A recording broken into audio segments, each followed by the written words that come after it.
நீ கடைக்கு போயிட்டு சரக்கெல்லாம் வாங்கிட்டு வந்தாங்க பையன் கடையில் வந்து சிப்ஸுங்கெல்லாம் இல்லைன்னு சொல்லிட்டு வாங்கிட்டு வர சொன்னாங்க. சிப்ஸு பிஸ்கெட்டெல்லாம் வாங்கிட்டு வர சொன்னாங்க. அதனால் வாங்கிட்டு வந்தோம். வேலையிலேருந்து அப்படியே வந்து உடனே கிளம்புனதுனால வந்து அடுக்கி வைக்கிறதுக்கு டைம் இல்லை, எனக்கு டயர்டாக இருக்குது, குளிச்சுட்டு ரெஸ்ட் எடுத்துகிட்டு வரேன்னு சொல்லிட்டு போயிட்டாங்க வீட்டுக்கு.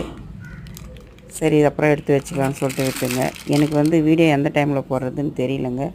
எனக்கு அதுவும் இல்லாத எனக்கு டைம் ப்ராப்பராக போகிறதுக்கு டைமும் கிடையாதுங்க. வீட்டையும் பார்த்துக்கணும், கடையும் பார்த்துக்கணும். வீடியோ வந்து ப்ராப்பராக போகிறதுக்கு டைம் இல்லைங்க. வீட்டையும் பார்த்துக்கணும், பையனுக்கு கல்யாணம் வச்சுருக்கோம், அந்த வேலையும் பார்க்கணுங்க, கடையும் பார்த்துக்கணும். அதனால் டைம் இல்லை. வீடியோ பார்க்குறவங்க சப்ஸ்கிரைப் பண்ணுங்கள். புதுசாக பார்க்குறவங்க சப்ஸ்கிரைப் பண்ணுங்கள், வந்து ஷேர் பண்ணுங்கள், கமெண்ட் பண்ணுங்கள். இதுக்கு மேலே தாங்க போயிட்டு சாப்பிட்ணும். 11 மணி ஆகிடுதுங்க. வீட்டில் சமைச்சி சாப்பிட்றதுக்கு முடியலன்னா ஒரு நாளைக்கு கடையில் வாங்கிக்குவீங்க. வீடியோவை தயவு செஞ்சு பார்த்துட்டு சப்போர்ட் பண்ணுங்கள். தேங்க்யூ.